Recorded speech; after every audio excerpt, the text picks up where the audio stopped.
ಮಾಡಿಕೊಳ್ಳು, ವಿವೇಕವನ್ನು ಸಂಪಾದನೆ ಮಾಡಿಕೊಳ್ಳು.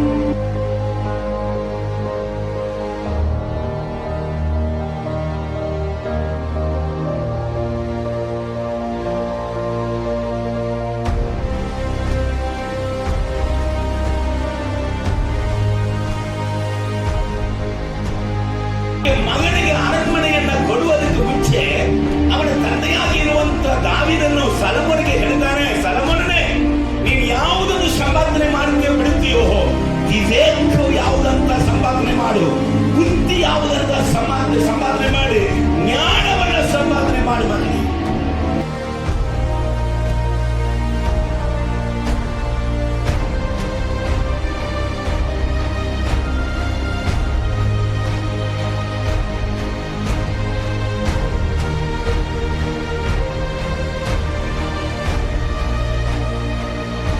ದೇವರಲ್ಲಿ ಎಲ್ಲ ವಿಷಯದಲ್ಲಿ ಚೆನ್ನಾಗಿದ್ದೀನಿ, ಒಂದು ವಿಷಯ ಮಾತ್ರ ತಾನೇ ನಾನು ಕಡಿಮೆ ಆಗಿದ್ದೀನಿ, ಈ ಒಂದು ವಿಷಯ ತಾನೇ ನನ್ನ ಆಸೆ ಆಗಿದೆ, ನಾನು ಎಲ್ಲ ಕಾರ್ಯಗಳನ್ನು ದೇವರ ಆಸೆಯನ್ನು ಮಾಡ್ತಾ ಇದ್ದೀನಿ, ಈ ಒಂದು ವಿಷಯಕ್ಕೆ ದೇವರು ನನಗೆ ಅಡ್ಜಸ್ಟ್ ಮಾಡುವುದಿಲ್ಲವಾ, ದೇವರು ನನಗೆ ಬಿಟ್ಟುಕೊಡುವುದಿಲ್ಲ, ಈ ಒಂದು ವಿಷಯಕ್ಕೆ ನಾನು ಪಾಪ ಮಾಡುವುದಕ್ಕೆ ದೇವರು ಅವಕಾಶ ಕೊಡುವುದಿಲ್ಲವಾ ಅನ್ನುವ ಕೇಳುವಾಗ ನಿಶ್ಚಯವಾಗಲೂ ದೇವರು ಅದಕ್ಕೆ ಅಕ್ಸೆಪ್ಟ್ ಮಾಡುವುದೇ.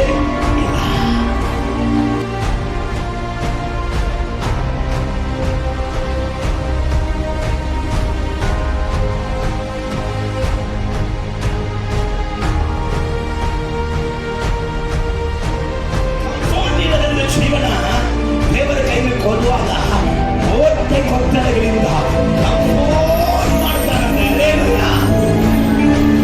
ಅಷ್ಟು ಪ್ರಥಮ ಕಾಣಿಕೆ ನಿಮ್ಮನ್ನು ನನ್ನನ್ನು ನಮ್ಮ ದೇವರಿಗೆ ಸಮರ್ಪಿಸಿಕೊಳ್ಳೋದು. ಏನಂತ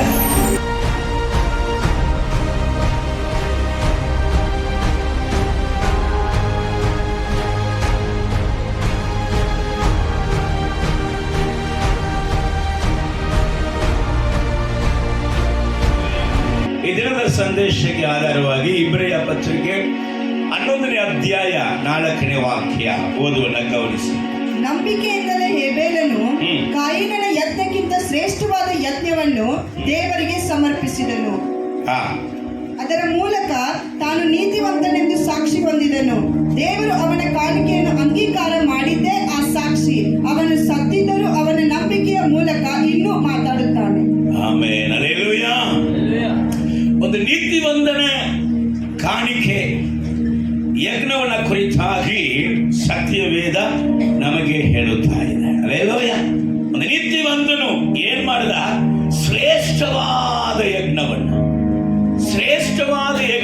ದೇವರಿಗೆ ಸಮರ್ಪಿಸಿದನು. ಎರಡು ವಿಷಯಗಳ ಕುರಿತಾಗಿ ಅಲ್ಲಿ ದೇವರು ಮಾತಾಡ್ತಾನೆ.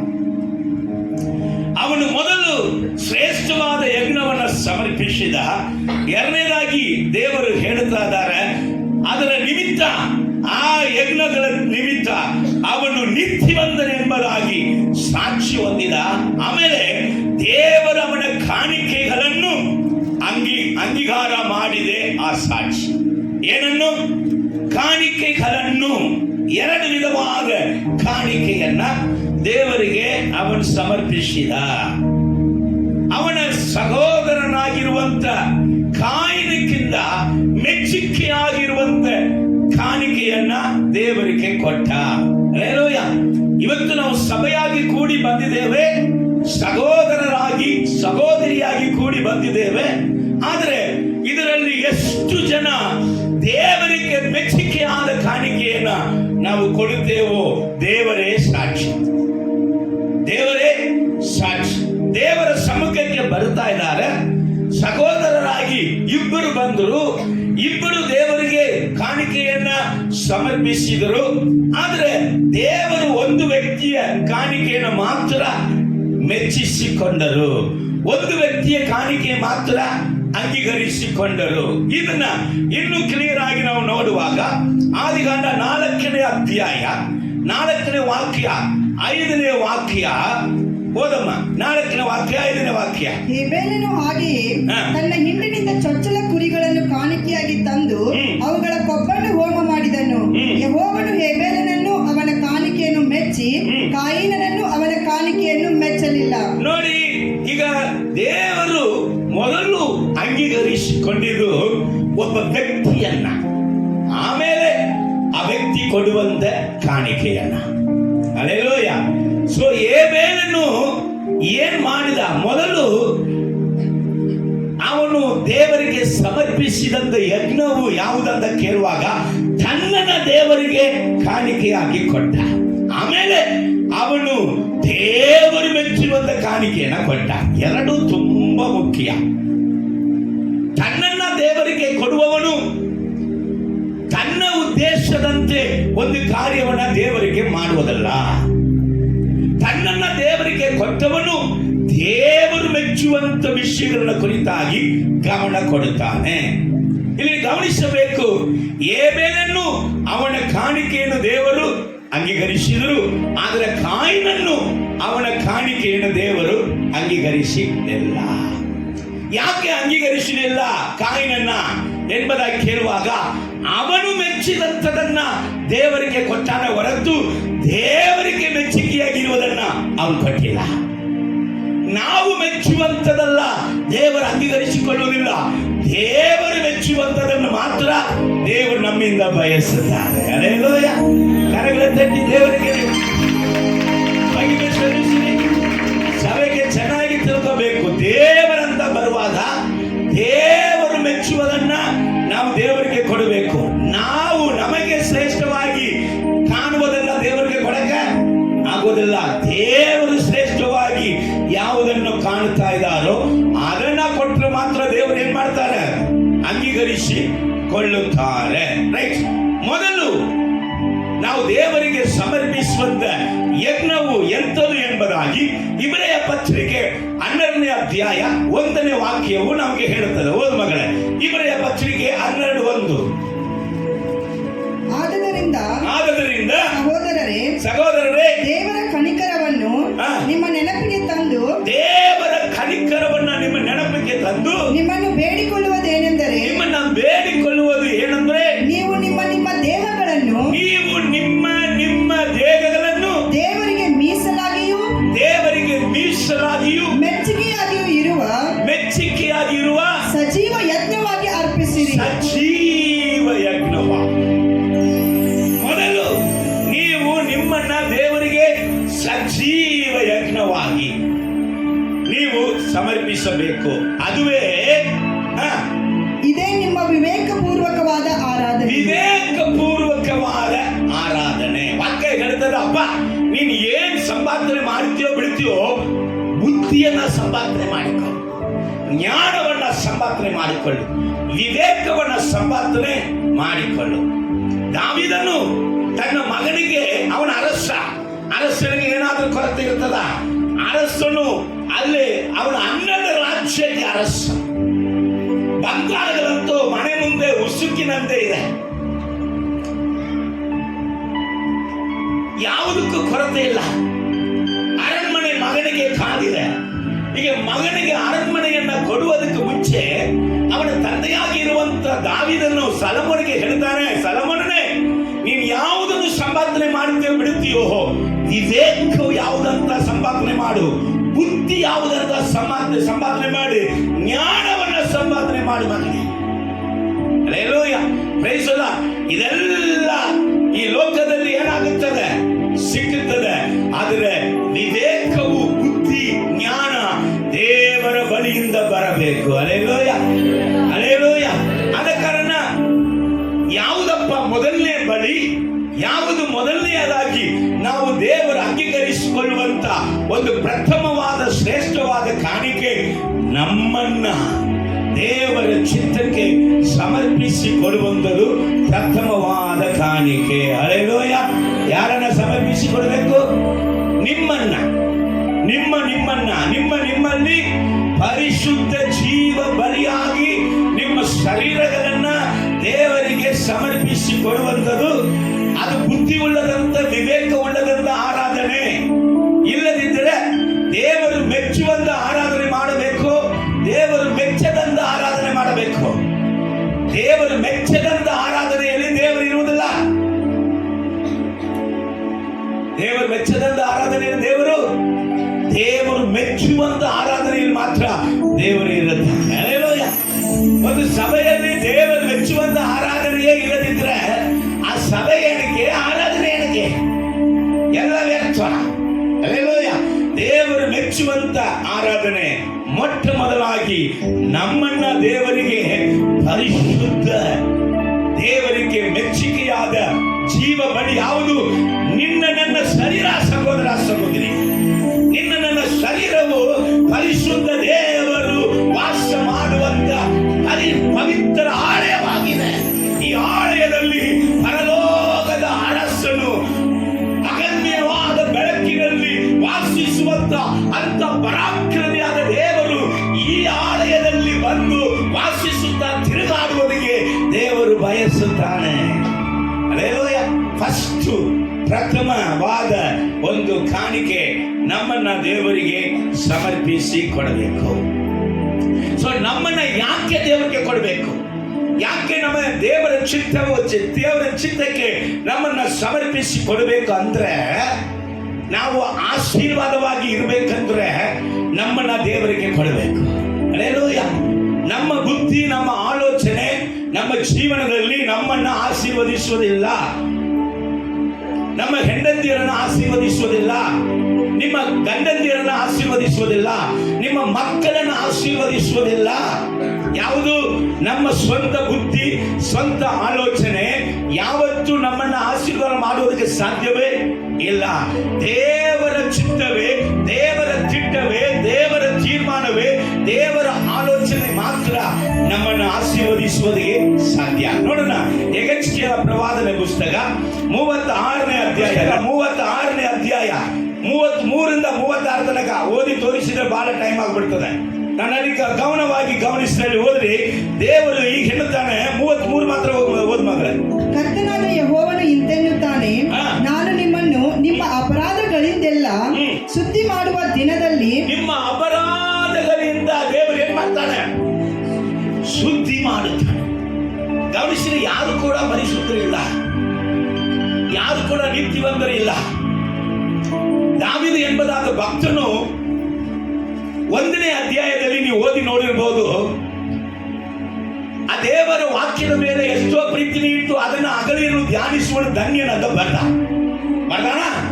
ಆಮೇಲೆ 30 ಅಧ್ಯಾಯದಲ್ಲಿ ಧನ್ಯನಂತ ಬರದೇ ಇಲ್ಲ.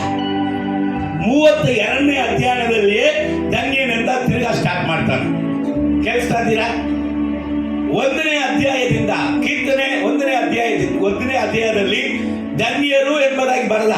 ಆಮೇಲೆ 2, 3 ಹಾಗೆ 31 ಅಧ್ಯಾಯ ತನಕ ನೀವು ಓದಿ ನೋಡು, ಅಲ್ಲಿ ಧನ್ಯನ ಎಂಬುದಾದ ಪದ ಬಂದಿಲ್ಲ. ಆದ್ರೆ 32ನೇ ಅಧ್ಯಾಯದಲ್ಲಿ ಧನ್ಯನ ಎಂಬುದಾಗಿ ಬರೀತಾ ಇದ್ದಾನೆ. ಮೊದಲೇನಿಲ್ಲ, ದೇವರ ವಾಕ್ಯದ ಮೇಲೆ ಎಷ್ಟೋ ಪ್ರೀತಿನ ಇಟ್ಟು ಅದನ್ನ ಧ್ಯಾನಿಸುವನು ಧನ್ಯನಂತ.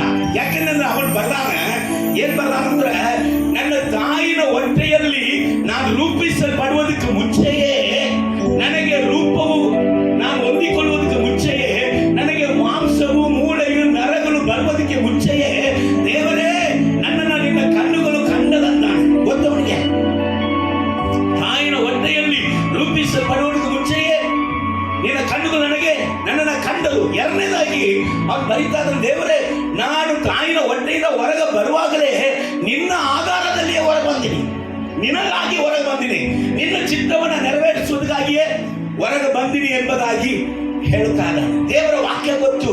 ಅವನು ಸಣ್ಣ ಪ್ರಯಾಸದಿಂದಲೇ ದೇವರ ವಾಕ್ಯದಂತೆ ದೇವರಿಗೆ ಪ್ರಿಯವಾಗಿ ನಲಿಯುವಂತ ಮಾರ್ಗವನ್ನ ಹಿಡಿದ. ಆದರೆ ಒಂದು ಸ್ಟೇಜ್, ಒಂದೇ ಒಂದು ಕಾರ್ಯ, ಒಂದೇ ಒಂದು ಅವನ ಜೀವಿತದಲ್ಲಿ ಹಿಂಜರುವಿಕೆ ಏನಂದ್ರೆ ಪಕ್ಷೇಬಾಲ್. ಯಾರು? ಉರಿಯನ ಹೆಂಡತಿಯಾಗಿರುವಂತ ಪಕ್ಷೇಬಾಲ್ ಬಳಿಯಲ್ಲಿ ಅವನು ಪಾಪ ಮಾಡಿದ. ವಾಕ್ಯ ಹೇಳ್ತದೆ, ದೇವರು ಬರೆದಿಟ್ಟಾನೆ, ದಾವೀದನು ಈ ಒಂದು ಪಾಪ ಹೊರತು ಬೇರೆ ಪಾಪ ಅವನು ದೇವರು ಬರೆದಿಟ್ಟಾನೆ. ಬಟ್ ಆ ಒಂದೇ ಒಂದು ಪಾಪದಲ್ಲಿ ಅವನು ಬಿದ್ದಾಗ, ಅದಕ್ಕೆ ನಾನು ಹೋದ್ವಾರ ಹೇಳಿದೆ, ನಾನು ದೇವರಲ್ಲಿ ಎಲ್ಲ ವಿಷಯದಲ್ಲಿ ಚೆನ್ನಾಗಿದ್ದೀನಿ, ಒಂದು ವಿಷಯ ಮಾತ್ರ ತಾನೇ ನಾನು ಕಡಿಮೆ ಆಗಿದ್ದೀನಿ. ಈ ಒಂದು ವಿಷಯ ತಾನೇ ನನ್ನ ಆಸೆಯಾಗಿದೆ. ನಾನು ಎಲ್ಲ ಕಾರ್ಯವನ್ನು ದೇವರ ಆಸೆಯನ್ನು ಮಾಡ್ತಾ ಇದ್ದೀನಿ. ಈ ಒಂದು ವಿಷಯಕ್ಕೆ ದೇವರು ನನಗೆ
ಒಂದು ಸಾಕು ನಿನ್ನ ಇಡೀ ಜೀವನವನ್ನ ನಾಶ ಮಾಡೋರಿಗೆ. ಒಂದು ಸಾಕು, ಒಂದು ಸಾಕು ಮಗನೇ, ಒಂದು ಸಾಕು. ಒಂದೇ ವಿಷಯ, ಇಡೀ ದಿವಸವೆಲ್ಲ ಅವನಿಗೆ ಏನಾಗಿತ್ತಂತೆ? ನರಳಾಟ. ಹೋದ ಮಗಳೇ, ನನ್ನ ಎಲುಬುಗಳು ಸವೆದು ಹೋಗುತ್ತಿವೆ. ನನ್ನ ಎಲುಬುಗಳು ಸವಿದು ಹೋಗಿತ್ತು. ಹಗಲಿರಲು ನಿನ್ನ ಶಿಕ್ಷಾಹಸ್ತವು ನನ್ನ ಮೇಲೆ ಭಾರವಾಗಿತ್ತು. ಹಗಲಿರಲು ದೇವರ ಕೃಪೆ ನನ್ನ ಆವರಿಸಿಕೊಂಡಿದೆ ಎಂಬುದಾಗಿ ಬರೆದವನು, ದೇವರ ಶಿಕ್ಷಾ ಹಸ್ತವು ಹಗಲಿರಲು ಭಾರವಾಗಿದೆ. ರಾತ್ರಿ ಹಗಲು ನನಗೆ ಭಾರ. ಬೇಸಿಗೆಯ ನೀರಿನಂತೆ ನನ್ನ ಶರೀರದ ಸಾರವೆಲ್ಲ ಬತ್ತಿ ಹೋಯಿತು. ಎಲ್ಲ ನೀರು ಹಿಂಡು ಬಿಟ್ಟಿತ್ತು. ಶರೀರದಲ್ಲಿ ನೀರೇ ಇಲ್ಲ. ನೀರಿದ್ರದನ್ನ ಬೆಲೆ. ಯಾಗಕ್ಕೆ ನೀರು ಬೇಕಲ್ಲ, ನೀರಿದ್ರದನ್ನ ನೀರಡಿಕೆ ಇಂದ ನಮಗೆ ಸಮಾಧಾನ. ಹೌದಲ್ಲ? ಯಾಕೆ ಹೇಳ್ದು ಒಂದು ವಿಷಯ. ಅವಾಗ ತಾವಿದನ್ನು ಗುರುತಾಗಿ 32ನೇ ಅಧ್ಯಾಯದಲ್ಲಿ ಬರೀತಾನೆ. ಬರೆಯಮ್ಮ, ಓದಮ್ಮ. 1ನೇ ವಾಕ್ಯ, 2ನೇ ವಾಕ್ಯ ಓದಮ್ಮ. ಯಾರಪ್ಪ ಧನ್ಯ? ಯಾವನ ದ್ರೋಹವು ಪರಿಹಾರವಾಗಿದೆಯೋ, ಯಾವನ ದ್ರೋಹ ಪರಿಹಾರವಾಗಿದೆಯೋ, ಯಾವನ ಪಾಪವು ಕ್ಷಮಿಸಲ್ಪಟ್ಟಿದೆಯೋ, ಯಾವನ ಪಾಪವು ಕ್ಷಮಿಸಲ್ಪಟ್ಟಿದೆಯೋ ಅವನೇ ಧನ್ಯನು. ಹಲ್ಲೆಲೂಯಾ. ದೇವರ ಮಗ ಮೊದಲು ಹೇಳಿದ ದೇವರ ವಾಕ್ಯ ಅತ್ಯಾನಂದ. ವಾಕ್ಯದಲ್ಲಿ ನಡೀತಾ ಇದ್ದೆ, ಅದರ ಒಂದು ವಿಷಯದಲ್ಲಿ ನಾನು ತಪ್ಪು ಮಾಡಿದೆ. ಈಗ ನನ್ನನ್ನು ಏನ್ ಮಾಡಬೇಕು? ನನಗೆ ಶುದ್ಧೀಕರಣ ಬೇಕು. ಎಸ್ ಸ್ವಾಮಿ, ದೇವರು ಇಲ್ಲಿ ಹೇಳ್ತಾ ಇದ್ದಾನೆ. ಯೆಹೆಜ್ಕೇಲ ಪ್ರವಾದನೆ ಪುಸ್ತಕ 36ನೇ ಅಧ್ಯಾಯ 33ನೇ ವಾಕ್ಯದಲ್ಲಿ ಹೇಳ್ತಾ ಇದ್ದಾನೆ, ನಾನು ನಿಮ್ಮನ್ನು ನಿಮ್ಮ ಅಪರಾಧಗಳಿಂದ ಶುದ್ಧಿ ಮಾಡುವೆನು. ಏಕಯ್ಯ ಒಪ್ಪಿಸಿಕೊಳ್ಬೇಕು. ಅಯ್ಯ, ನನ್ನ ಬುದ್ಧಿ ತಪ್ಪಾಯ್ತಿ, ನನ್ನ ಆಲೋಚನೆ ತಪ್ಪಾಯ್ತಿ, ನನ್ನ ಯೋಜನೆ ತಪ್ಪಾಯ್ತಿ, ನಿನ್ನಗೆ ಒಪ್ಪಿಸಿಕೊಡ್ತೀನಿ ಎಂಬುದಾಗಿ ನಮ್ಮ ಜೀವಿತವನ್ನ ಯಾಕೆ ಒಪ್ಪಿಸಿಕೊಡ್ಬೇಕು? ನೀನ್ ನನ್ನ ಸಂಬಂಧ ಯಾಕೆ ಒಪ್ಪಿಸಿಕೊಡ್ಬೇಕು? ನಮ್ಮನ್ನ ಸ್ವಚ್ಛ ಮಾಡುವುದಿಗೆ. ನೋಡಿ, ನಿಮ್ಮ ಮನೆಯಾಗ ಏನೋ ಒಂದು ಗಾಡಿ ಇಟ್ರಿ, ಬೈಕೋ ಕಾರೋ ಡಮ್ ಗಾಡಿಯೋ ಯಾವುದೋ ಒಂದು ಇಟ್ರಿ, ರಿಪೇರ್ ಆಯ್ತು. ಅದಕ್ಕೆ ಏನಾಯ್ತು? ಏನೋ ರಿಪೇರ್ ಬಂತಂತ ಹೇಳಿ ನೀವು ಹಾಗೆ ಬಿಟ್ಬಿಟ್ರೆ ಅದೇನಾಗುತ್ತೆ? ಹಾಳಾಗಿ ಹೋಗುತ್ತೆ. ರಿಪೇರ್ ಬಂದ ಮೇಲೆ ಅದನ್ನ ಏನ್ ಮಾಡಬೇಕು?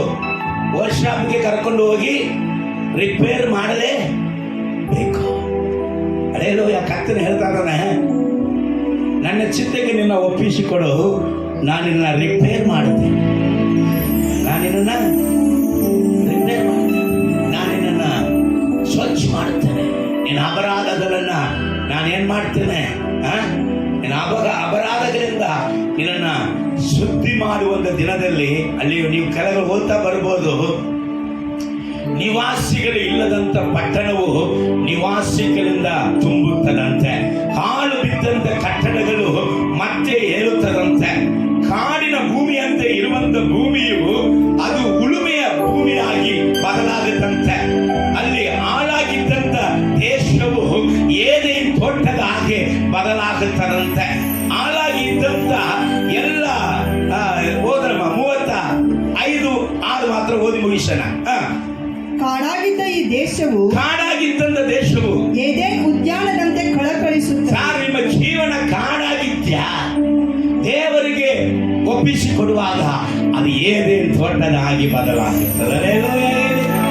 ಹಲ್ಲೆಲೂಯ. ಶ್ರೇಷ್ಠವಾದ ಕಾಣಿಕೆ, ನೀವು ನಿಮ್ಮನ್ನ ದೇವರಿಗೆ ಪರ್ಸನಲ್ ಒಪ್ಪಿಸಿಕೊಡು. ಹಲ್ಲೆಲೂಯ. ದೇವರ ಮುಖ ನೋಡಿ ಪ್ರೀತಿಸೋಣಲ್ಲ. ಇಲ್ಲಿ ಹಲ್ಲೆಲೂಯ ಆರಾಧನೆ ಎಲ್ಲ ಜೋರಾಗಿರ್ತದೆ. ಒಳಗ ಅಪ್ಪ ಇಲ್ಲಿ ನೋಡಿ ಪ್ರೀತಿಸೋಣಲ್ಲ, ಇಲ್ಲಿ ನೋಡ್ತಾರೆ ಒಳಗಿಂದ ಬರುವುದನ್ನ ಹಲ್ಲೆಲೂಯ. ದೇವರಿಗೆ ಯಾರಾದ್ರೂ ಅಪ್ಪ ನೋಡಿ ಆ ಮಗ, ಅಪ್ಪ ಎಷ್ಟು ಜಿಗಿದು ಅವನು ವರ್ಷಿಪ್ ಮಾಡ್ತಾನೆ, ಅವನಿಗೆ ನೀನು ಕೊಡುವುದಿಲ್ವಾ? ಅವನು ಇಲ್ಲಿ ಜಿಗಿತಾನೆ, ಬೇರೆ ಕಡೆಗೆ ಜಿಗಿತಾನೆ, ನಿನಗೆ ಗೊತ್ತಿಲ್ಲ. ನನಗೆ ಗೊತ್ತು. ಅದು ಒಳಗಿಂದ ಜಿಗಿತದ, ಇಲ್ಲದಿದ್ರೆ ಇಮ್ಮಾನುವೇಲ್ ಮ್ಯೂಸಿಕ್ ಹಾಕ್ತಾನಂತ ಜಿಗಿತದ, ನನಗೆ ಗೊತ್ತಲ್ಲ. Hallelujah, praise the Lord. ದೇವರ ನಾಮಕ್ಕೆ ಮಹಿಮೆ ಉಂಟಾಗಲಿ. ಹೋದ್ರಿ ಬಿದ್ದು ಹೋಗಿ ಹಾಳು ಪಾಳಾದ ಪಟ್ಟಣಗಳು ಕೋಟೆ ಕೊತ್ತಲಗಳಿಂದ ಕೂಡಿ, ಅಂದ್ರೆ ಹಾಳಾಗಿ ಹೋಗಿರಂತ ಪಟ್ಟಣ, ಕಾವಲಿಲ್ಲದಂತ ಜೀವನ, ಒಂದು ಕಂಫರ್ಟ್ ಇಲ್ಲದಂತ ಜೀವನ ದೇವರ ಕೈಲಿ ಕೊಡುವಾಗ ಕೋಟೆ ಕೊತ್ತಲಗಳಿಂದ ಕಂಫರ್ಟ್ ಮಾಡ್ತಾನಂತೆ. ಹಲ್ಲೆಲೂಯ.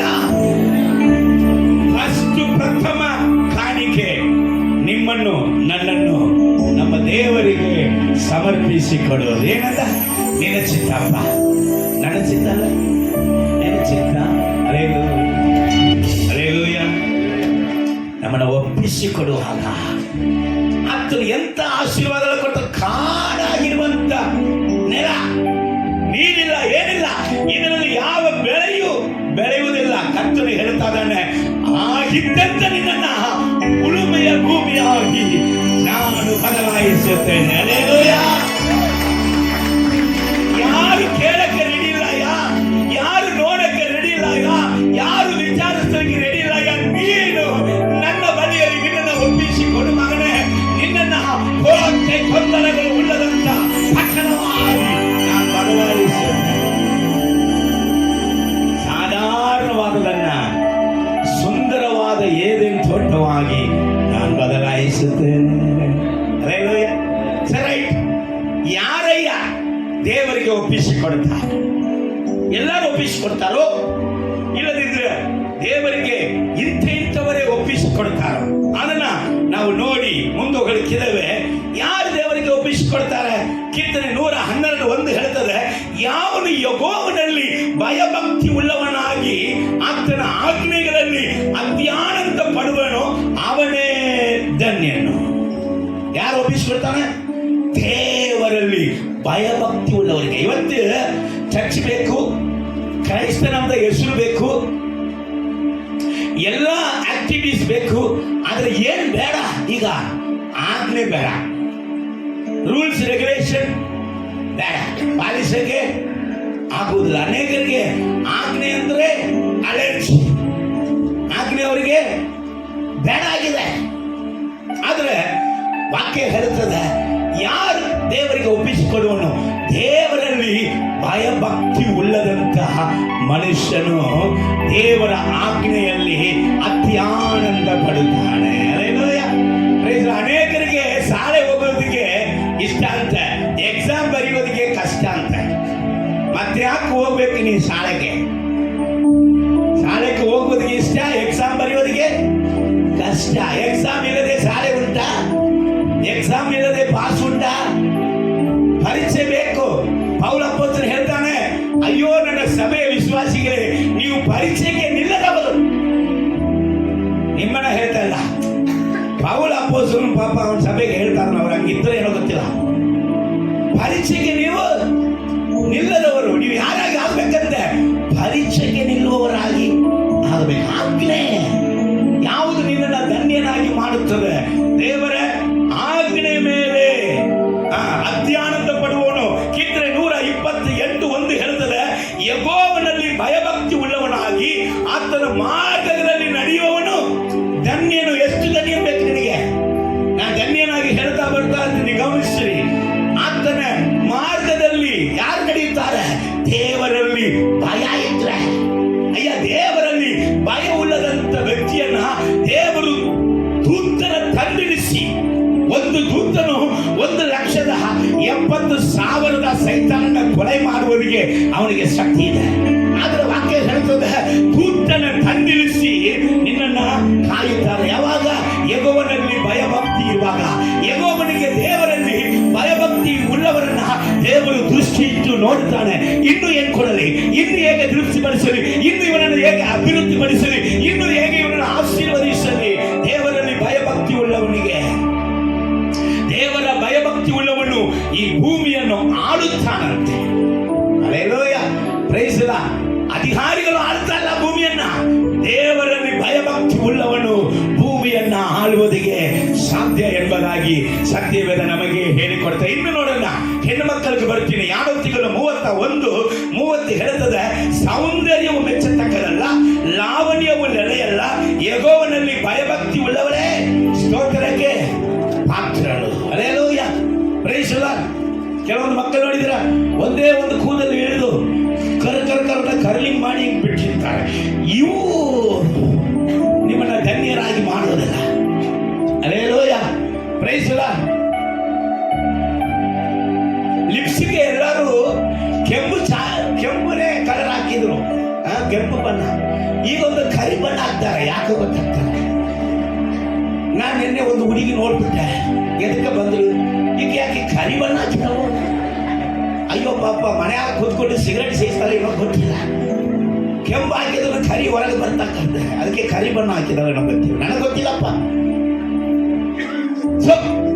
ಸೌಂದರ್ಯವು ಮೆಚ್ಚತಕ್ಕದ್ದು ಅಲ್ಲ, ಲಾವಣ್ಯವು ನೆಲೆಯಲ್ಲ, ದೇವರಲ್ಲಿ ಭಯಭಕ್ತಿ ಉಳ್ಳವರೇ ಸ್ತೋತ್ರಕ್ಕೆ ಪಾತ್ರರು ಎಂಬುದಾಗಿ ಕೀರ್ತನೆ 115:12 ಹೇಳ್ತದೆ, ಕರ್ತನಿಗೆ ಭಯಪಡುವರಾದ ದೊಡ್ಡವರನ್ನು ಸಣ್ಣವರನ್ನು ಎಲ್ಲರನ್ನು ದೇವರು ಆಶೀರ್ವದಿಸ್ತಾರೆ. ಯಾರನ್ನ ಆಶೀರ್ವದಿಸ್ತಾರೆ? ದೇವರಲ್ಲಿ ಭಯಭಕ್ತಿ ಉಳ್ಳವನನ್ನ ದೇವರು ಆಶೀರ್ವದಿಸುತ್ತಾರೆ. ಇನ್ನು ಹೇಳ್ತಾನೆ, ಕೀರ್ತನೆ 25:12 ಹೇಳ್ತದೆ, ಯಾವನು ಯೆಹೋವನಲ್ಲಿ ಭಯಭಕ್ತಿ ಉಳ್ಳವನೋ ಅವನಿಗೆ ಉಚಿತವಾದ ಮಾರ್ಗವನ್ನು ಆತನು ಬೋಧಿಸುತ್ತಾನೆ. ಯಾರಿಗೆ ಬೋಧಿಸುತ್ತಾನೆ? ಯಾರ ಬಳಿಯಲ್ಲಿ ದೇವರು ಮಾತಾಡ್ತಾನೆ? ದೇವರಲ್ಲಿ ಭಯಭಕ್ತಿ. ಯಾರಿಗೆ ಭಯಭಕ್ತಿ ಬರ್ತದೆ? ದೇವರಿಗೆ ತನ್ನನ್ನ ಒಪ್ಪಿಸಿಕೊಡುವವನಿಗೆ ದೇವರಲ್ಲಿ ಭಯಭಕ್ತಿ ಬರ್ತದೆ.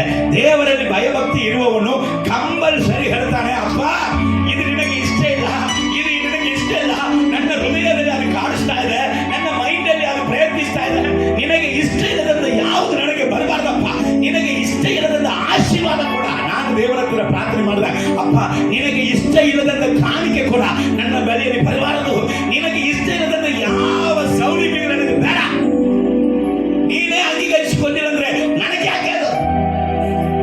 ಇದು ನಿನ್ನ ಆಲಯ, ಇದರಲ್ಲಿ ನೀನಿದೆಯಾ? ಇದಕ್ಕೆ ಒಡೆಯನು ನೀನೇ, ಇದಕ್ಕೆ ಯಜಮಾನನು ನೀನೇ. ನೀನು ಅಂಗೀಕರಿಸಿಕೊಳ್ಳದಂತೆ ಕಾಣಿಕೆ ಸಲ ನನ್ನ ಪ್ಯಾಕೆಟ್ ಒಳಗಡೆ ಬರಬಾರದು. ಕಾಣಿಕೆ ಒಬ್ಬೊಬ್ಬರಂತ ತಗೊಳ್ಳುವಾಗ ಎದರಿಕೆ ಆಗ್ತಾ ಇದೆ. ನನ್ನ ದೇವರು ಅಂಗೀಕರಿಸಿ ಬರ್ತಾ ಇದೆಯಾ? ಅದು ನನ್ನ ದೇವರ ಚಿತ್ತದ ಪ್ರಕಾರ ಬರ್ತಾ ಇದೆಯಾ? Hallelujah, praise the Lord. ಯೆಹೋವನಲ್ಲಿ ಭಯ. ನಿನ್ನೆ ಲುಂಗಿ ಕಟ್ಕೊಂಬಂದೆ, ನೈಟ್ ಪ್ರೇಯರ್ ಟಯರ್ಡ್ ಆಗಿತ್ತು. ನಾನು ಎದಕ್ಕೆ ಟಯರ್ಡ್ ಆಗ್ತೇನೆ ಇಲ್ಲೋ, ಈ ಕ್ರಿಸ್ಮಸ್ ಪರ್ಚೇಸಿಗೆ ಡ್ರೆಸ್ಸಿಗೆ ತಗೊಳಕ್ಕೆ ಹೋಗಿದಾಗ ಕಂಪಲ್ಸರಿ ನಾನು ಟಯರ್ಡ್ ಆಗಿರ್ತೇನೆ. ಆಲ್ರೆಡಿ ನನ್ನ ನರ ಎಲ್ಲ ಅವಾಗಲೇ ಏನಾಗ್ತದೆ, ಸಮಾಧಾನ ಮಾಡಿಕೊಳ್ಳಿ ಅಂತ ಹೇಳ್ತಾರೆ. ಯಾಕಂದ್ರೆ ಅದೇನೋ ನಮಗೆ ಕಷ್ಟ. ಮಧ್ಯಾಹ್ನ ಹೋಗಿ ರಾತ್ರಿ ಬಂದೆ, ಟಯರ್ಡ್ ಆಗಿತ್ತು, ಮನೆಯಾಗ ಹಾಗೆ ಪ್ರೇಯರ್ ಮಾಡಿ ಮಲಗೋಣ ಅಂತ. ಆದರೆ ದೇವರು ಬಿಟ್ಟಿಲ್ಲ, ಲುಂಗಿ ಕಟ್ಟಿದೆ, ಸರಿ ಲುಂಗಿಯಲ್ಲೇ ಹೋಗಿ ಪ್ರೇಯರ್ ಮಾಡಿ ಬಂದ್ಬಿಡೋಣ ಅಂತ ಈ ಕಡೆ ಬಂದು ನಾನು ಒಳಗೆ ಬಂದು ಈ ಬಲಿಪೀಠದ ಮೇಲೆ ಹತ್ತುವರೆಗೆ ನನಗೆ ಭಯ ಬಂದ್ಬಿಟ್ಟಿತ್ತು. ನಿನ್ನೆ ರಾತ್ರಿ, ಅಪ್ಪ ನೀನು ಬಲಿಪೀಠ ಹತ್ತುವರೆಗೆ ನನಗೆ ಈ ಲುಂಗಿಯಲ್ಲಿ ಇದ್ದೀನಿ, ಹತ್ತುವರೆಗೆ ನನಗೆ ಯೋಗ್ಯತೆ ಇಲ್ಲ ಅಂದ್ರೆ ಇದರಲ್ಲಿ ಮೊಣಕಾಲಾಗಿದೆ, ಅಲ್ಲೇ ಪ್ರೇಯರ್ ಮಾಡಿದ ಹೋಗಿದೆ. ಸೊ ದೇವರ ಭಯಭಕ್ತಿ, ದೇವರ ಭಯ ಎಲ್ಲ ವಿಷಯದಲ್ಲಿ ನಮಗೆ ಬೇಕಂದ್ರೆ ನಿಮ್ಮನ್ನು ನನ್ನನ್ನು ಆತನಿಗೆ ನಾವು ಸಮರ್ಪಿಸಿರಬೇಕು. ಆ ಸಮರ್ಪಿಸುವಾಗ ಒಂದು ಸ್ವರ ಕೇಳ್ತದಂತೆ, ಗಮನಿಸು. ಯೆಶಾಯ ಪ್ರವಾದನೆ ಪುಸ್ತಕ ಓದ ಮಗಳೇ, ಯೆಶಾಯ ಪ್ರವಾದನೆ ಪುಸ್ತಕ 30ನೇ ಅಧ್ಯಾಯ 21ನೇ ವಾಕ್ಯ ಓದಮ್ಮ. ನೀವು ಬಲಕ್ಕಾಗಲಿ ಎಡಕ್ಕಾಗಲಿ, ಓ ನೀನು ನನಗೆ ಒಪ್ಪಿಸಿ ಕೊಟ್ಟಿದ ಮೇಲೆ ನಾನು ನಿನ್ನ ಸಂಗಡ ಇರುವಾಗ ನಾನು ಏನ್ ಮಾಡ್ತೀನಿ ಗೊತ್ತಾ? ನೀನು ಎಡಕ್ಕಾಗಲಿ ಬಲಕ್ಕಾಗಲಿ ತಿರುಗಿಕೊಳ್ಳುವಾಗ ಇದೇ ಮಾರ್ಗ ಹಿಂಗ್ ಹೋಗ್ಬಾರ್ದು, ಹಂಗ್ ಹೋಗ್ಬಾರ್ದು ಅಂತ, ಇದರಲ್ಲೇ ನಡೆಯಿರಿ ಎಂದು. ಇದರಲ್ಲೇ ನಡೆಯಪ್ಪ, ಇದೇ ಪರಿಶುದ್ಧ, ಇದೇ ಜೀವನ ಮಾರ್ಗ, ಇದೇ ಸತ್ಯದ ಮಾರ್ಗ, ಇದರಲ್ಲೇ ನಡಿಬೇಕು ಎಂಬುದಾಗಿ ಹಿಂದೆ ಆಡುವ ಮಾತು, ನಿಮ್ಮ ಹಿಂದೆ ಹಾಡುವಂತ ಮಾತು ನಿಮ್ಮ ಕಿವಿಗೆ ಬೀಳುವುದು. ಯಾರ ಕಿವಿಗಯ್ಯ? ದೇವರಿಗೆ ತನ್ನನ್ನು ಸಮರ್ಪಿಸಿ ಕೊಟ್ಟವನಿಗೆ ದೇವರ ಭಕ್ತಿ ಅವನ ಒಳಗಡೆ ಬರುತ್ತದೆ, ಭಯಭಕ್ತಿ. ಆ ಭಯಭಕ್ತಿ ಏನ್ ಮಾಡ್ತದೆ, ನಾನು ಬಲ ಕಡೆಯಾದ್ರೂ ಎಡ ಕಡೆಯಾದ್ರೂ ನಾನು ಹಿಂಜರಿಯುವಂತ ಸಮಯ ಬಂದಾಗ ಅಂಗಳ ಹೋಗ್ಬಾರ್ದು ಮಗನೇ, ಅಂಗಳ ಮಾಡಬಾರ್ದು. ಇದುವೇ ಸರಿಯಾದ ಹಾದಿ, ಅದು ನಿನ್ನ ಜೀವನವನ್ನು ಹಾಳು ಮಾಡಿಬಿಡುತ್ತದೆ ಎಂಬುದಾಗಿ ನನ್ನನ್ನು ಸರಿಯಾದ ದಾರಿಯಲ್ಲಿ ನಡೆಸುವಂಥದ್ದು ದೇವರಲ್ಲಿ ಇರುವಂತ ಭಯಭಕ್ತಿ. ಅಲ್ಲೆಲ್ಲೂಯ್ಯ. ಸೊ ಎರಡನೇದಾಗಿ ಎರಡು ವಿಷಯದಲ್ಲಿ ನಾವು ನೋಡಿದ್ದೇವೆ. ಒಂದು ವಿಷಯ, ಅವನು ತನ್ನನ್ನ ದೇವರಿಗೆ ಸಮರ್ಪಿಸಿ ಕೊಟ್ಟ. ಎರಡನೇ ವಿಷಯ, ದೇವರಿಗೆ ಅವನು ಏನ್ ಮಾಡಿದ, ಕಾಣಿಕೆ ಕೊಟ್ಟ. ಅಲ್ಲಿ ವಾಕ್ಯ ಹೇಳ್ತದಲ್ಲ, ಏನ್ ಹೇಳ್ತದೆ, ದೇವರು ಅವನ ಕಾಣಿಕೆಗಳನ್ನು ಅಂಗೀಕಾರ ಮಾಡಿದೆ ಆ ಸಾಕ್ಷಿ. ಅಲ್ಲೆಲ್ಲೂಯ್ಯ. ದೇವರಿಗೆ ನಮ್ಮನ್ನ ಒಪ್ಪಿಸಿ ಕೊಡುವುದು ಮಾತ್ರ ಅಲ್ಲ, ದೇವರಿಗೆ ನಾವು ಕಾಣಿಕೆ ಕೊಡುವಂಥದ್ದು ಅವಶ್ಯ. ಅಲ್ಲೆಲ್ಲೂಯ್ಯ. Praise the Lord. ಅದು ಆಜ್ಞೆ. ಹೋಗೋಣ. ಆದ್ರೆ ಇಸ್ರಾಯೇಲರ ಜನರು ಹೇಗೆ ಕಾಣಿಕೆ ಕೊಟ್ಟರಂತ ಹೇಳಿದ್ರೆ, ಈ ಸಭೆಯಲ್ಲಿ ನಾವು ಯಾರು ಇರುವುದಿಲ್ಲ, ಹೊಡೆ ಬಿಡ್ತೀವಿ, ನಾನೇ ಕೊಟ್ಟಿಲ್ಲ, ಮತ್ತೆ ನೀವೇ ಕೊಡುವ. ಅಲ್ಲೆಲ್ಲೂಯ್ಯ. ಇಸ್ರಾಯೇಲರು ಹೇಗೆ ಕಾಣಿಕೆ ಕೊಟ್ಟಾರ ನೋಡ್ರಿ. ವಿಮೋಚನ ಕಾಂಡ 35ನೇ ಅಧ್ಯಾಯ 5ನೇ ವಾಕ್ಯ. ನೀವು ನಿಮ್ಮೊಳಗೆ ಯೆಹೋವನಿಗೆ ಕಾಣಿಕೆಯನ್ನು ಎತ್ತಿ ಕೊಡಬೇಕು. ಯೆಹೋವನಿಗೆ ಕಾಣಿಕೆಯನ್ನ ಎತ್ತಿ ಕೊಡಬೇಕು. ಮನಪೂರ್ವಕವಾಗಿ ಕಾಣಿಕೆಯನ್ನು ಕೊಡುವವರೇ ತರಬೇಕು. ಮನಪೂರ್ವಕವಾಗಿ ಕೊಡಬೇಕು. ಒತ್ತಾಯ ಕಟ್ಟಾಯಿಂದ ಬೇಡ. ಏನ್ ಇವನ್ ಸಭೆಗೆ ಬಂದ್ಬಿಟ್ರೆ ಏನ್ ಮಾಡೋದು, ಕಾಣಿಕೆ ಕೊಡಲೇಬೇಕು ಹಂಗಲ್ಲ. ಅದು ಹಂಗೆಲ್ಲವೇ ಇಲ್ಲ. ಅಲ್ಲೆಲ್ಲೂಯ್ಯ. ನನ್ನನ್ನು ಆಶೀರ್ವದಿಸಿದಂತ ನನ್ನ ದೇವರಿಗೆ ನಾನು ಕೊಡುವೇನು. ದೇವರ ಕಾಣಿಕೆ ಬಗ್ಗೆ ಮಾತಾಡುವುದಕ್ಕೆ ಒಂದೇ ಒಂದು ಕಾರಣ. ಈ 10 ವರ್ಷ ಆಯಿತು ಈ ಸೇವೆ ಪ್ರಾರಂಭವಾಗಿ ಬೆಳಗಾಮಲ್ಲಿ. ಈ 10 ವರ್ಷದಲ್ಲಿ ಕಾಣಿಕೆ ಬಗ್ಗೆ ನನ್ನ ಅನುಭವದಲ್ಲಿ ನಾನು ಈಗ 4ನೇ ಸತಿಗೆ ಮಾತಾಡ್ತೀನಿ. 10 ವರ್ಷದಲ್ಲಿ 4ನೇ ಸತಿ ಕಾಣಿಕೆ ಬಗ್ಗೆ ಮಾತಾಡ್ತೀನಿ. ನಾನು ಕಾಣಿಕೆ ಬಗ್ಗೆ ಹೆಚ್ಚು ಮಾತಾಡುವುದಿಲ್ಲ. ದೇವರು ಕೊಡದೇ ಇರುವಂತ ಕಾಣಿಕೆಯನ್ನ ಇಷ್ಟಪಡುವುದಿಲ್ಲ. ನಾನು ಯೇಸುವಿನ ನಾಮದಲ್ಲಿ ಅದನ್ನ ತಿರಸ್ಕಾರ ಮಾಡ್ತೇನೆ. ಗಮನಿಸಿರಿ ಇಲ್ಲೇ. ಆದ್ರೆ ಕಾಣಿಕೆ ಬಗ್ಗೆ ಯಾಕೆ ಅಪ್ಪ ಹೇಳಬೇಕಂದ್ರೆ, ಈ ವರ್ಷದಲ್ಲಿ ನೀವು ಇಕ್ಕಟ್ಟಲ್ಲಿ ನಡೆದಿಲ್ಲ. ಈ ವರ್ಷದಲ್ಲಿ ಆಶೀರ್ವಾದ ಅಭಿವೃದ್ಧಿಯಲ್ಲಿ ನೀವು ಒಂದು ಸಂಪೂರ್ಣತೆ ಇಲ್ಲದೆ, ಒಂದು ತೃಪ್ತರಾಗದೆ ನೀವು ಇಕ್ಕಟ್ಟಲ್ಲಿ ನಡೆದಿಲ್ಲ. ಇದರಲ್ಲಿ ನಡೆಯಬಾರದಂತ ಅಪ್ಪ ಹೇಳ್ತಾ ಇದ್ದಾರೆ. ದೇವರು ನಮ್ಮನ್ನ ಅಭಿವೃದ್ಧಿ ಮಾಡುವುದಕ್ಕೆ ಆಸೆ ಏರಾಳವಾಗಿ ನಮಗೆ ನೋಡಿ. ದೇವರಿಂದ ಅದ್ಭುತ ಉಚಿತ, ಸುಖ ಉಚಿತ. ಅದ್ಭುತ ಬೇಕಾ, ಕರ್ತನ ಹೇಳಿದರು ಉಚಿತವಾಗಿ ಕೊಡು. ಸುಖ ಬೇಕಾ, ಉಚಿತ. ಸುವಾರ್ತೆ ಉಚಿತ, ಎಲ್ಲ ಉಚಿತ. ಹೌದು. ಆದರೆ ಕೈಯಿನ ಪ್ರಯಾಸಗಳಲ್ಲಿ ನಾವು ಅಭಿವೃದ್ಧಿ ಹೊಂದಬೇಕಂದ್ರೆ ನಾವು ಅದನ್ನ ಬಿತ್ತುವಾಗಲೇ ಅದನ್ನ ಕೊಯ್ಯಕ್ಕೆ ಸಾಧ್ಯ.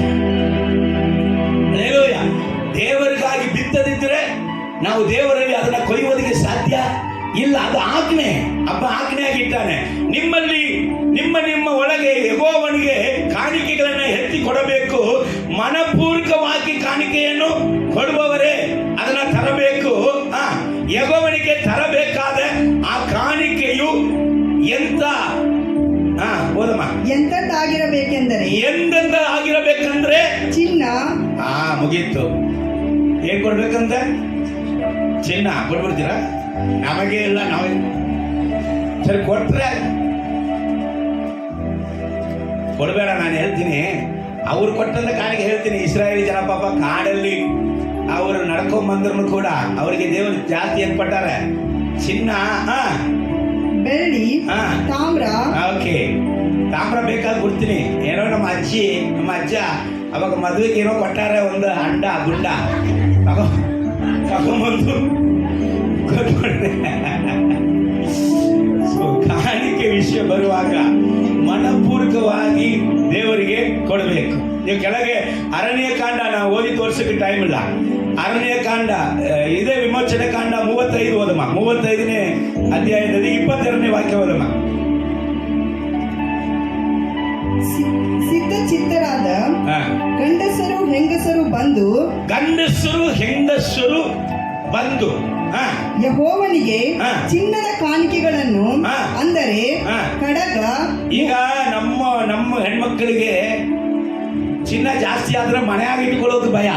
ಕಳ್ಳ ಬಂದ್ರೆ ಏನ್ ಮಾಡೋದು? ಬ್ಯಾಂಕಲ್ಲಿ ಹೋಗಿ ಲಾಕರಲ್ಲಿ ಇಟ್ಬಿಡೋದು. ಮನೆಯಾಗ ಇಟ್ಕೊಳ್ಳೋದು ಭಯ. ಭಯ. ಯಾಕಂದ್ರೆ ಜಾಸ್ತಿ ಚಿನ್ನ ಇದೆ, ಯಾರಾಗ ಬಂದ್ರು ಕಳ್ಳತನ ಮಾಡ್ಕೊಂಡು ಹೋಗ್ಬಿಟ್ರೆ ಬ್ಯಾಂಕ್ ಲಾಕರ್ಲಿ ಹೋಗಿ ಏನ್ ಮಾಡೋಣ, ಇಟ್ಬಿಡೋಣ. ಸರಿ, ಅಕಸ್ಮಾತ್ ದೇವರು ಈಗ ಬಂದ್ಬಿಟ್ರು, ಏನ್ ಮಾಡೋದು? ಬ್ಯಾಂಕ್ ಹೋಗಿ ವಿಡ್ರಾ ಮಾಡಿ ಆ ಬಂಗಾರ ಎಲ್ಲ ತಗೊಂಡು ಹೋಗ್ಬಿಡೋದು. ರೇಲುವೆ, ನಿಮ್ ಚಿನ್ನ ಕೊಡಂದ್ರೆ ಹೇಳಿಲ್ಲ, ನಿಮ್ ಮನಸ್ಸೇ ಚಿನ್ನ, ಮನಸಾರ ಕೊಡ್ಬೇಕು. ಏನ್ ಕೊಡ್ಬೇಕು? ಮನಸಾರ. ಅರೇಲೋಯ, ಫಸ್ಟ್ ಚಿನ್ನ ನಾನು ಕೊಡ್ತೀನಿ, ಆಮೇಲೆ ನಿಮ್ಮನ್ನ ಕೊಡಕ್ಕೆ ಹೇಳ್ತೀನಿ. ಅರೇಲೋಯ, ನಾನೇ ಕೊಟ್ಟಿಲ್ಲ ನಿಮಗೆ ಕೊಡ ಅಂತ ಹೇಳಿದ್ರೆ ತಪ್ಪು ತಾನೇ ಅದು. ಅರೇಲೋಯ, ಪ್ರೈಸ್. ಆದ್ರೆ ಒಂದು 10ರಲ್ಲಿ 1 ಭಾಗ ದೇವರಿಗೆ ಏನ್ ಮಾಡಬೇಕು? ಕೊಡಲೇಬೇಕು.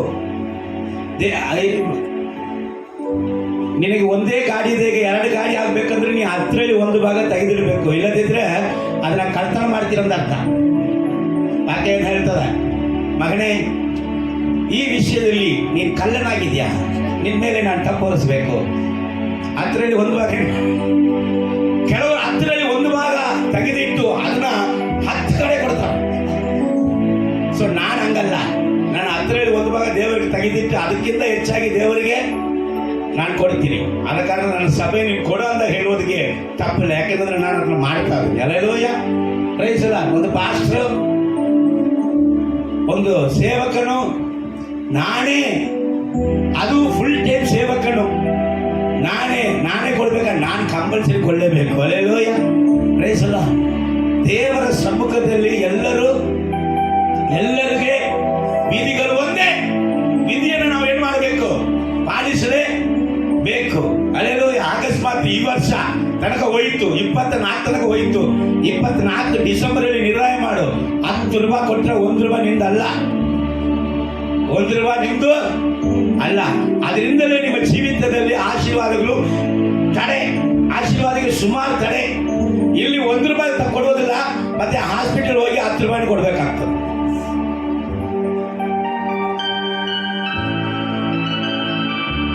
ಸೊ ದೇವರ ವಿಷಯದಲ್ಲಿ ನಾವು ಯಾವಾಗಲೂ ಏನ್ ಮಾಡಬೇಕು? ಆತನ ವಿಧಿಗಳನ್ನ ಯಾರು ಪಾಲಿಸ್ತಾರೆ? ಭಯಭಕ್ತಿ ಉಳ್ಳವರು ದೇವರ ವಿಧಿಗಳನ್ನ ಪಾಲಿಸ್ತಾರೆ, ದೇವರ ಚಿತ್ತವನ್ನ ಸಮರ್ಪಿಸುತ್ತಾರೆ. ದೇವರ ಚಿತ್ತ ಏನ್ ಮಾಡ್ತಾರೆ? ಕಾಡಾಗಿ ಇರುವುದನ್ನ ಏನೇನು ತೋಟವಾಗಿ, ಉಳುವಂತ ಭೂಮಿಯಾಗಿ, ಪೈರು ಕೊಡುವಂತ ಭೂಮಿಯಾಗಿ, ಬೆಳೆ ಕೊಡುವಂತ ಭೂಮಿಯಾಗಿ ನಿನ್ನ ಆಶೀರ್ವದಿಸುವುದಕ್ಕಾಗಿಯೇ ಕರ್ತನು ಈ ದೇವರನ್ನ ಇದ್ದಾನೆ. ಸಮಸ್ತವನ್ನು ಸೃಷ್ಟಿ ಮಾಡಿದ ದೇವರಿಗೆ ನನ್ನ ಕಾಣಿಕೆ ಏನ್ಬೇಕಾಯ್ತು? ಅದರಲ್ಲ, ಅದು ದೇವರ ಮಕ್ಕಳಂದ್ರೆ ಈ ರೀತಿಯಾಗಿ ನಡೆಯಬೇಕು ಎಂಬುದಾಗಿ ಒಂದು ಪಾಸ್ಟರ್ ಹೇಳಿದ್ರು.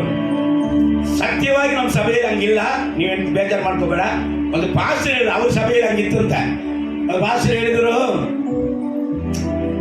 ಹೊರದೇಶದಲ್ಲಿ ವರ್ಷಕ್ಕೆ ಒಮ್ಮೆ ಸೇವಕನಿಗೆ ಏನ್ ಮಾಡ್ತಾರಂತ ಕಾಣಿಕೆ ಎಬ್ಬಿಸಿ ಕೊಡ್ತಾರಂತ. ವರ್ಷಕ್ಕೆ ಒಮ್ಮೆ ಕಾಣಿಕೆ ಎಬ್ಬಿಸಿ ಕೊಟ್ಟು, ಸೇವಕ 1 ವರ್ಷ ಅಲ್ಲ ನಮ್ಮ ಸಭೆಯಲ್ಲಿ ಸೇವೆ ಮಾಡಿದ್ರಿ, 1 ತಿಂಗಳು ಏನ್ ಮಾಡು, ನೀನು ಹೊರದೇಶವೆಲ್ಲ ತಿರುಗಾಡಿ ಚೆನ್ನಾಗಿ ತಿರುಗಾಡಿ ಬಾ ಅಂತ ಹೇಳಿ ಕಾಣಿಕೆ ಬೀಸಿ ಕೊಡ್ತಾರಂತ ಹೊರದೇಶದಲ್ಲಿ. ಆದ್ರೆ ಇವ್ರ ಸಭೆಯಲ್ಲಿ ಒಂದು ಸೊಳ್ಳೆ ನೆಟ್ಟಿ ತಗೊಂಡ್ಬಿಟ್ರಂತೆ. ಸೊಳ್ಳೆ ನೆಟ್ಟು ಅಂದ್ರೆ ಕಾಟಲ್ಲಿ ಹಾಕಿ ಮಲಗ್ತಾರಲ್ಲ, ಈ ಸೊಳ್ಳೆ ನೆಟ್ಟು ತಂದಿರಿಗೆ ಅವರು ಸಭೆಯಲ್ಲಿ ಒಂದು ವಿಶ್ವಾಸಿ ಸಭೆ ಬಿಟ್ಟು ಹೋಗ್ಬಿಟ್ರಂತೆ. ಇವನ್ ಯಾಕೆ ಪಾಸ್ಟರ್ ಸೊಳ್ಳೆ ನೆಟ್ಟು ತಗೊಂಡು? ಸೊಳ್ಳೆ ಕಚ್ಚಿದ್ರೆ ತಾನೇ ಮತ್ತೆ ಎಚ್ಚರವಾಗಿತ್ತು ಪ್ರಾರ್ಥನೆ ಮಾಡ್ತಾನ. ಯಾರು ಮಾಡ್ಬೇಕಂತ? ಪಾಸ್ಟರ್ನ ಸೊಳ್ಳೆ ಕಚ್ಚಬೇಕಂತ. ಅವಾಗ ಪಾಸ್ಟರ್ ಇವ್ರಿಗೋಸ್ಕರ ಪ್ರಾರ್ಥನೆ ಮಾಡ್ತಾನ. ಇವನ್ ಸೊಳ್ಳೆ ನೆಟ್ಟು ಯಾಕೆ ತಗೊಂಡ ಅಂತ ಹೇಳಿ ಅವರು ಸಭೆ ಬಿಟ್ಟು ಅವ್ರು ಹೋಗ್ಬಿಟ್ರಂತ. ಅವ್ರು ಹೇಳಿದ್ರು, ಹಾಗೆ ನಮ್ಮ ಹತ್ರ ಇಲ್ಲ. ಅಂದ್ರೆ ನಾನು ಹೇಳ್ತೀನಿ, ದೇವರಿಗೆ ಕೊಡುವಂತ ಕಾರ್ಯ ಅದು ಭಯಭಕ್ತಿ ಉಳ್ಳದಾಗಿರಬೇಕು. ಅಲ್ಲೇಲೋಯ, ಅಲ್ಲೇಲೋಯ. ಯೇಸ್ವಾಮಿ ಹೇಳ್ತಾರೆ ನೋಡ್ರಿ, ಯೇಸ್ವಾಮಿ ಈ ದೊಡ್ಡ ದೊಡ್ಡ ಕಾಣಿಕೆ ಹಾಕುವಂತವರ ಮೇಲೆ ಮಾತ್ರ ಮನಸ್ಸಿರುವರನ್ನ ತಿಳ್ಕೊಂಡ್ರ. ನೀವು ಲೂಕನ ಬರೆದ ಸುವಾರ್ತೆ 21ನೇ ಅಧ್ಯಾಯ 3ನೇ ವಾಕ್ಯ 4ರ ಬಗ್ಗೆ ಎಲ್ಲರಿಗೂ ಗೊತ್ತು. ಒಂದು ವಿಧವೆ ಬಂದು, ಒಂದು ಬಡ ವಿಧವೆ ಬಂದು ಕಾಣಿಕೆ ಹಾಕ್ತಾರೆ ನೋಡಿ. ನಾವು ಕಾಣಿಕೆ ಹಾಕುವಾಗ ಒಂದು ವೇಳೆ ನಾವು ಕೈ ನೋಡಬಹುದು, ಆದ್ರೆ ದೇವರು ಮನಸ್ಸನ್ನು ನೋಡುತ್ತಾರೆ, ಕೈಯನ್ನು ನೋಡುತ್ತಾರೆ. ಯೇಸ್ವಾಮಿ ಏನ್ ನೋಡ್ತಾರೆ?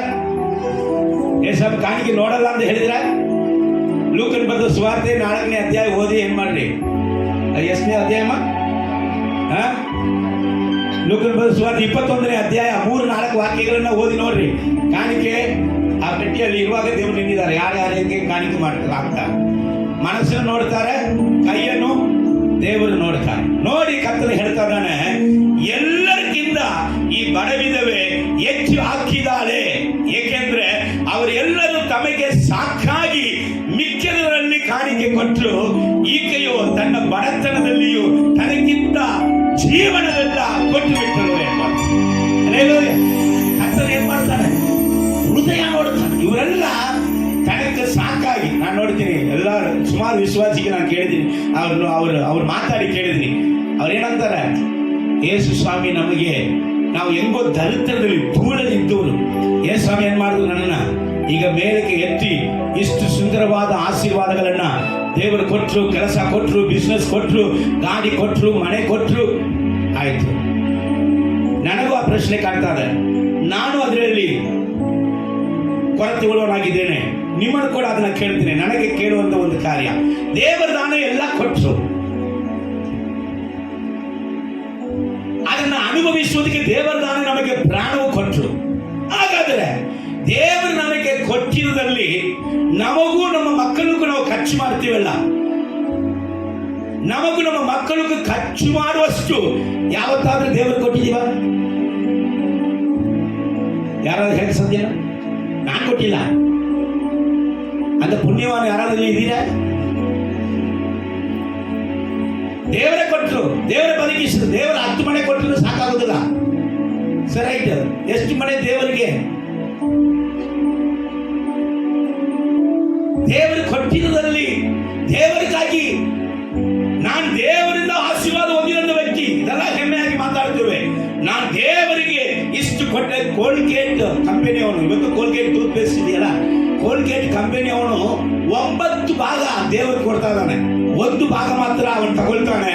ಬಟ್ ಆ 1 ಭಾಗವನ್ನ ಲೆಕ್ಕ ಮಾಡಕ್ಕಾಗಿಲ್ಲ. ಸೊ ಕೈಯಿನ ಪ್ರಯಾಸಗಳಲ್ಲಿ ಆ ಭಾಗದಲ್ಲಿ ನೀವು ನಾನು ಆಶೀರ್ವಾದ ಹೊಂದಬೇಕಂದ್ರೆ ಆ ಕೈಯಿನ ಪ್ರಯಾಸವನ್ನ ನಾವು ಬಿತ್ತುವಾಗಲೇ ಮಾತ್ರ. ಅದಕ್ಕೆ ಕರ್ತನೆ ಹೇಳ್ತಾನೆ, ಕೊನೆ ವಾಕ್ಯ ನಾನು ಓದಿ ಮುಗಿಸಲು ಬಯಸುತ್ತೇನೆ. ಲೂಕನ ಬರೆದ ಸುವಾರ್ತೆ 6ನೇ ಅಧ್ಯಾಯ 38ನೇ ವಾಕ್ಯ, ದೇವರ ವಾಕ್ಯ ಹೇಳ್ತದೆ, ಕೊಡಿರಿ ಆವಾಗ ನಿಮಗೂ ಕೊಡುವರು, ಜಡಿದು ಅಲ್ಲಾಡಿಸಿ ಹೊರ ಚೆಲ್ಲುವ ಹಾಗೆ ತುಂಬಾ ಅಳತೆಯನ್ನು ಅಳೆದು ನಿಮ್ಮ ಸೆರಗಿಗೆ ಹಾಕುವರು. ಏನ್ ಮಾಡ್ಬೇಕು? ಕೊಡಿದ್ರೆ ಹೊರ ಚೆಲ್ಲುವಂತ ರೀತಿಯಲ್ಲಿ. ಈಗ ತಿಂಗಳು ಬಡದಾಟ, ತಿಂಗಳು ಬಡದಾಟ, ಆದ್ರೆ ಹೊರ ಚೆಲ್ಲುವಂತೆ ರೀತಿಯಲ್ಲಿ ನಾನು ಕೊಡುವುದಕ್ಕೆ ಸಾಧ್ಯ. ಮಗನೇ, ನನ್ನ ಮಗಳೇ, ನೀನು ನಿನ್ನನ್ನ ಕೊಡುವಾಗಲೇ, ಭಯಭಕ್ತಿಯಲ್ಲಿ ನಾವು ದೇವರಿಗೆ ನಮ್ಮನ್ನ ಕೊಡುವಾಗಲೇ, ಎರಡನೇದಾಗಿ ದೇವರು ಮೆಚ್ಚುವಂತ ಕಾಣಿಕೆಯನ್ನು ಕೂಡ ನಾವು ಕೊಡುತ್ತೇವೆ. ಹಲ್ಲೆಲೂಯಾ. ಕಾಯಿತರಲ್ಲ, ಅವನು ಮೆಚ್ಚುವಂತ ಕಾಣಿಕೆಯನ್ನು ದೇವರು ಕೊಟ್ಟ ಅಂತಲ್ಲ, ದೇವರು ನನ್ನಿಂದ ಮೆಚ್ಚುವಂತ ಕಾಣಿಕೆಯನ್ನ ನಾನು ದೇವರಿಗೆ ಕೊಡುವೆ. ಹಲ್ಲೆಲೂಯಾ. ಇನ್ನು ಕೊನೆಯದಾಗಿ ಅದು ವಾಕ್ಯದಲ್ಲಿ ನೋಡ್ರಿ, ನೀವು ಅಳೆಯುವ ಅಳತೆಯಿಂದಲೇ ನಿಮಗೂ ಅಳೆಯುವರು ಅಂತ.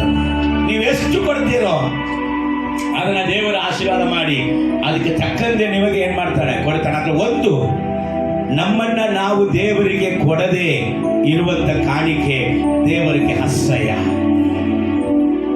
ದೇವರಿಗೆ ನಮ್ಮನ್ನ ಕೊಡದೆ ಒಂದು ಕಾಣಿಕೆ ಕೊಡಬೇಕಾದ ಅವಶ್ಯ ಇಲ್ಲವೇ? ಹಲ್ಲೆಲೂಯಾ. ಸಭೆ ಕಾಣಿಕೆಯನ್ನು ಬಯಸುವುದಿಲ್ಲ. ವ್ಯಕ್ತಿಗಳು ತನ್ನನ್ನ ಮೊದಲು ದೇವರಿಗೆ ಕಾಣಿಕೆಯಾಗಿ ಕೊಡಬೇಕು. ಯಾಕಂದ್ರೆ ಆಶೀರ್ವದಿಸಲ್ಪಟ್ಟವನ ಕಾಣಿಕೆಯೇ ಸಭೆಗೂ ಆಶೀರ್ವಾದ. ಆಶೀರ್ವದಿಸಲ್ಪಟ್ಟವನ ಕಾರ್ಯವೇ ನಿಮ್ಮ ಕುಟುಂಬಗಳಿಗೂ ಆಶೀರ್ವಾದ. ಮೊದಲು ಕೊಡಬೇಕಾಗಿರುವುದು ನಮ್ಮನ್ನ ದೇವರಿಗೆ ಕೊಡಬೇಕು. ಆಮೇಲೆ ದೇವರು ಕೊಟ್ಟದಲ್ಲಿ ನಾವು ನಂಬಿಗಸ್ತರಾಗಿ ಕೊಡಬೇಕು. ಕರ್ತನಾಣೆ ಈ ವಾಕ್ಯದಂತೆ ನಿಮ್ಮನ್ನ ಆಶೀರ್ವದಿಸಲಿ. ಕಣ್ಣು ಮುಚ್ಚಿ ನಾವು ಪ್ರಾರ್ಥನೆ ಮಾಡೋಣ. Thank you.